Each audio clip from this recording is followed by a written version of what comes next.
Hi guys, it's your virgin girl Joanna Jadelia here, and today I'm back with another video. Now today I will be showing you all how easy it is to trim your hair from home. Now I'll be doing it on my brother this time instead of myself. The same process it is, it's just easier I guess to do it on him than yourself.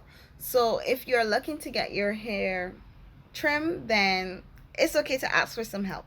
So that's what I'll be doing today. So today you're going to need a pair of hair scissors.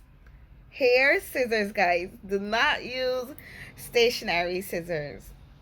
Hair scissors, which are like shears. A good pair of hair scissors, and if necessary, a fine tail what?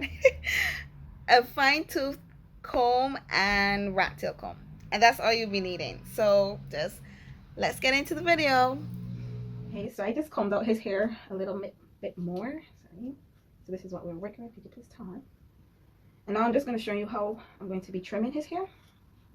So this, for our kind of hair, our being black people hair, it's very thick to trim it all at once, especially if you want a really nice trim or a level trim. So usually what they do, they go in layers so that they can get more access to the hair strands. Now this is simple way is this. So you gather your hair, bring it all together as I'm showing you, and then you look towards the end and you see that your hair thins out. Now this is natural for almost everyone really, but what you want to go is going a little bit more, and as you can see it gets thin. Now sometimes thin doesn't mean unhealthy hair, right? But you're going to check the strands. You look for split ends, which is exactly that meaning, where you have one strand and you look towards the bottom and it separates into two. Those are not good, because if you let them stay, they can split all the way up to your what's the hair called? Y'all know what I mean. But yeah, it can it can split all the way up to your scalp, causing the hair, another hair follicle, not to grow from it. So now in terms of the apparatus that we're going to be using, is a shear scissors. Now I can't remember the YouTuber that I saw with it, but basically, you know, it's a good scissors when it makes this sound.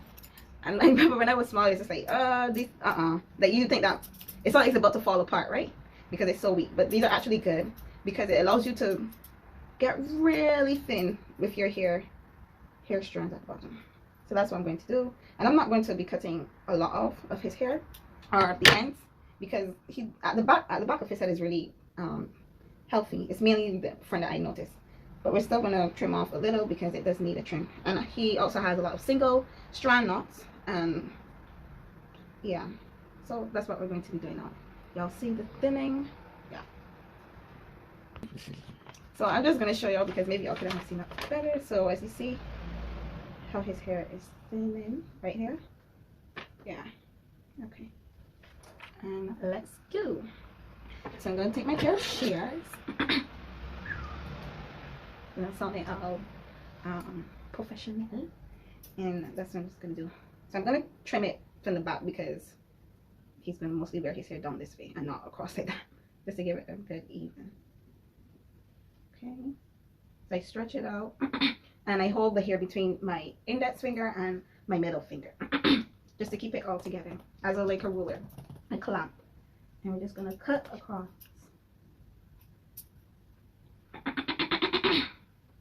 Sorry. Usually what I do is judge on my fingers, so where you have the line, sometimes what you see right here, so I either go with this finger or my pinky where the first line is. And sometimes I feel like, you know, like you want to cut it, but it's like, oh, that's too much. So sometimes when I feel like my pinky is too much, then I go back in and like cut it in half, basically. Not my pinky, the measurement. A good way of judging for healthy hair is your curls. So for me, at the front of my hair, when I press my hair, I can't remember how long ago, but it took so long for my hair to go back being curly, or its natural state. So I apply the same thing when it comes to just regular hair. If you find that your curls at the bottom are not curling up or not coming back to their usual states, that usually sometimes is a sign of unhealthy hair. So, and I brought that up because I just saw the difference in his hair actually from before. We're at the front, so this is his hair. As y'all can see, the difference in density, as how thick it is and dark over here and then light over here. So this is really where his hair is damaged. Let's see. It's not badly damaged for me. So let's go in. You see here? So we won't be cutting all of the thin part off. I know some people say that they cut an inch or so of their hair. But this is what we're working with. So here's what we're working with. You see the thin in there? Let me just show you all again. There we go.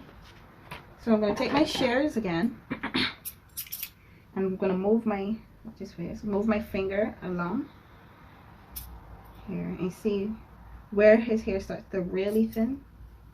Now I know some hairdressers would cut here and go across. Okay, so I'm just gonna give it a straight line.